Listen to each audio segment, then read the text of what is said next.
శుభం పలకరా పెళ్లి కొడుకు అంటే పెళ్లి కూతురు డాష్ డాష్ ఏది అన్నాడట వెనకటికొకడు. ఇప్పుడు అట్లాంటి సిచ్యుయేషనే ఇది.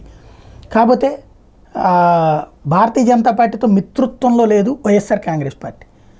చంద్రబాబు నాయుడు మోడీ ఎలా అయితే గతంలో సీఎం పిఎం స్టేటస్ అంటే కాదు, మిత్రపక్షం. కానీ ఇక్కడ వైఎస్ఆర్ కాంగ్రెస్ పార్టీ మిత్రపక్షం కూడా కాదు, ముఖ్యమంత్రి ప్రధానమంత్రి స్థాయి అనుబంధాలు అయితే ఉన్నాయి. అది తప్ప పార్టీ పరమైనటువంటి పొలిటికల్ అటాచ్మెంట్ అయితే లేదు. ఇప్పుడు అక్కడ కీలకమైనటువంటిది ఏంటంటే జగన్ ఏం కోరుకుంటున్నాడు, మోడీని అధికారంలోకి రావాలని కోరుకుంటున్నాడు, ఫుల్ మెజారిటీ రాకూడదని కోరుకుంటున్నాడు. చంద్రబాబు నాయుడు మనసులో ఉంది కూడా అదే, మోడీ అధికారంలోకి రావాలి కానీ తన మీద ఆధారపడాలి అనేటువంటిది.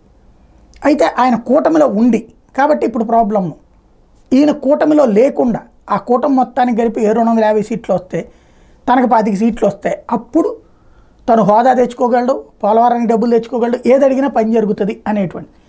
తాజాగా స్టీల్ ప్లాంట్ ఉద్యోగులతో జరిగిన మీటింగులో అదే చెప్పుకొచ్చాడు విశాఖపట్నంలో జగన్మోహన్ రెడ్డి. విశాఖ స్టీల్ ప్లాంట్ పునర్వైభవం కోసం మా ప్రభుత్వం శక్తివంచన లేకుండా కృషి చేస్తుంది, ప్రైవేటీకరణకు వ్యతిరేకంగా కేంద్ర ప్రభుత్వం మీద నిరంతరంగా ఒత్తిడి తెస్తూనే ఉన్నాము అని చెప్తూ ఏదైతే ఎండాడ దగ్గర విశాఖ ఉక్కు పరిరక్షణ పోరాట సమితి నాయకులతో మర్యాదపూర్వకంగా కలిశారు. స్టీల్ ప్లాంట్ విషయంలో తమది రాజీ లేని ధోరణిని తేల్చి చెప్పారు. ఇందులో విశాఖ ఉక్కుకి ఇబ్బంది అవుతోందని ఇంతకుముందు ప్రధానికి లేఖ కూడా రాశాను. స్టీల్ ప్లాంట్ కర్మాగారం అంశం మీద పరిష్కారాలు కూడా సూచించాం. స్టీల్ ప్లాంట్ ప్రైవేటీకరణకు వ్యతిరేకంగా అసెంబ్లీలో తీర్మానం కూడా చేశాం. ఈ అంశంలో రాష్ట్ర ప్రభుత్వం వైఎస్ఆర్సీపీ పార్టీది రాజీ లేని ధోరణి. ఎన్నికలు వచ్చేసరికి ప్రతిపక్ష పార్టీలన్నీ ఇప్పుడు జట్టు కట్టే కూటమిగా ఏర్పడ్డాయి.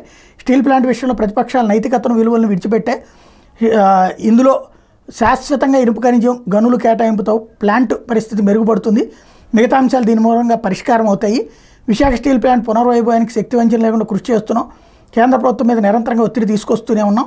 ఈ ఎన్నికల్లో కార్మికుల మద్దతు కోరే నైతికత వైఎస్ఆర్సీపీకి ఉంది, ఎన్నికల వేళ పార్టీ అభ్యర్థులకు అండగా నిలవాలని కోరుతున్నానని ప్రకటించారు.